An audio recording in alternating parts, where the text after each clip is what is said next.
All right, guys, got some changes to the Powerhouse Lithium batteries, and that's gonna be with the case top. So now Powerhouse Lithium batteries are gonna feature this new style case top where we have additional terminals. Right here, I've got a 3660, comes with 4 terminals, 2 positive, 2 negative, which for my rigging guys, you'll know is awesome because you no longer have to worry about stacking multiple terminals, and it gives you a little bit more flexibility to make those wires exit at different directions.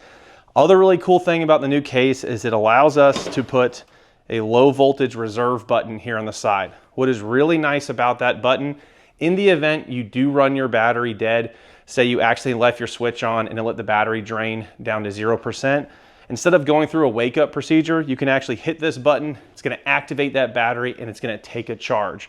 Additionally, if you're on the water and you got in a low voltage situation at 0%, you could activate this button as well and to get your trolling motor running for a very short period of time. Really cool feature. It is on 12 volt batteries, 24s, 36, any of them that you see that button, that activation button will save the day for you in the event you ran your battery down to 0%. So new cases, you'll notice, really cool with extra terminals, makes rigging easy, and it's a new style for Powerhouse Lithium batteries.